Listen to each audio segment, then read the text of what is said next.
Bac, physique chimie métropole 17 juin 2025, exercice 2, petit 2, question 9. Donc, après la question 8, où nous avons réussi à déterminer le TF, le temps au bout duquel l'échantillon de rubidium 87 atteignait un nombre minimum n- de noyaux. C'est le temps au bout duquel donc cet échantillon atteignait ce nombre minimum de noyaux pour lequel il n'était plus possible de faire une mesure de date. Donc nous avons déterminé littéralement en fait cette valeur de TF, et maintenant dans la question 9 en fait c'est juste une application numérique qu'on nous demande de trouver TF.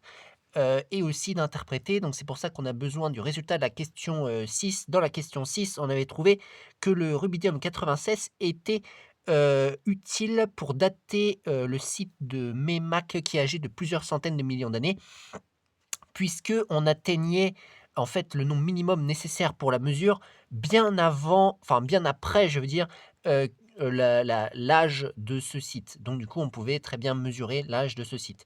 On nous donne donc des données, des valeurs de n-min, qui est donc le nombre minimum de noyaux jusqu'auquel on peut utiliser le rubidium pour faire la mesure. Le nombre de noyaux de rubidium à l'état initial lorsqu'il est formé, 5,8 fois 10 puissance 20 noyaux.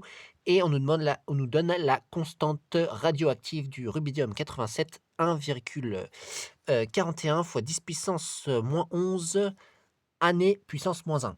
Et donc dans ce cas-là, on calcule TF, c'est-à-dire que c'est une application numérique. Donc du coup, on réécrit que TF en écriture littérale, 1 sur lambda fois ln de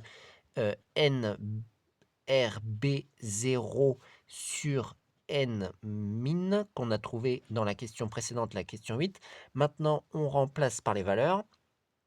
Application numérique, 1,41 fois 10 puissance moins 11 fois ln de, donc le rubidium à l'état 0, combien y a-t-il de noyaux? 5,8 fois 10 puissance 20, ça c'est donné dans l'énoncé. Sur nombre minimum, pareil, c'est donné dans l'énoncé, 2,0 fois 10 puissance 9, voilà. Après, on prend la calculatrice, on tape cela d'un seul coup.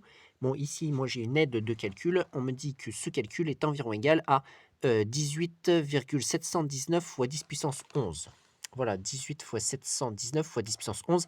Alors moi, je vais garder le bon nombre de chiffres significatifs, c'est-à-dire que ici, on remarque que il y a 3 chiffres significatifs dans ce calcul par rapport à la constante radioactive. Je ne prends pas en compte ce qui est dans le ln.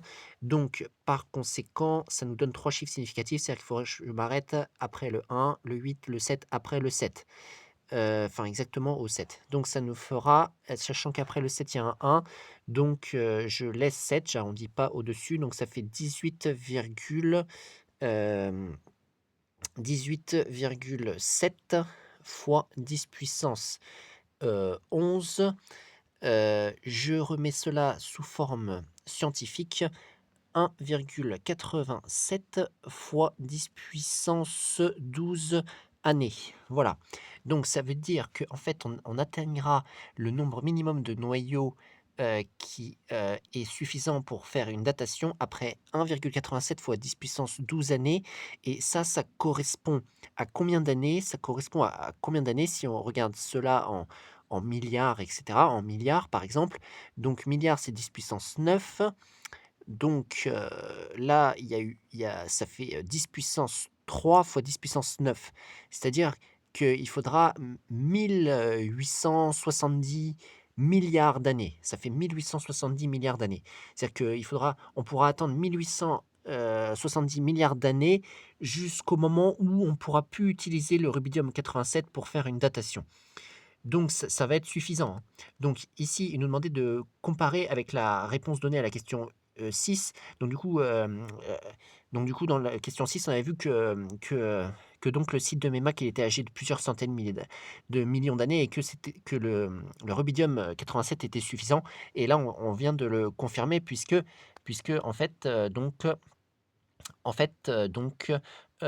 on voit que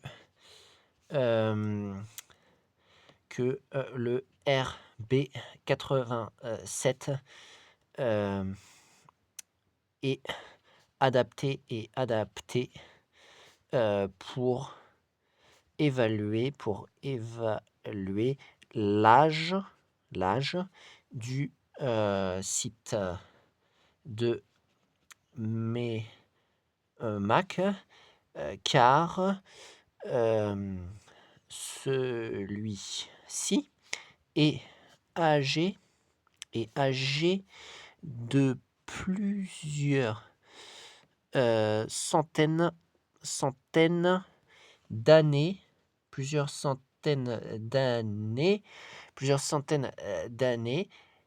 et le RB87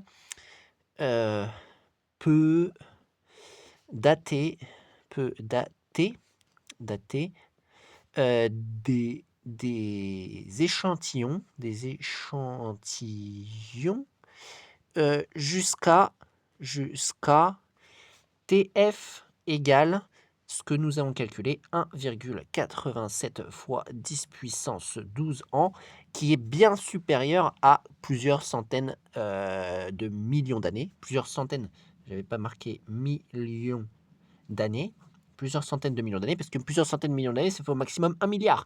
Mais ici, c'est 1870 milliards, donc c'est suffisant.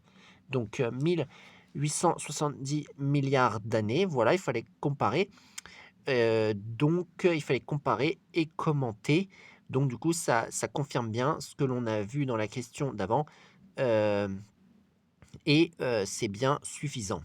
C'est largement suffisant. Donc du coup, le RB87 est largement suffisant pour cette datation. Voilà. Donc voilà pour l'application numérique du bac physique chimie métropole 17 juin 2025, exercice 2, petit 2, question 9, application numérique de la question 8.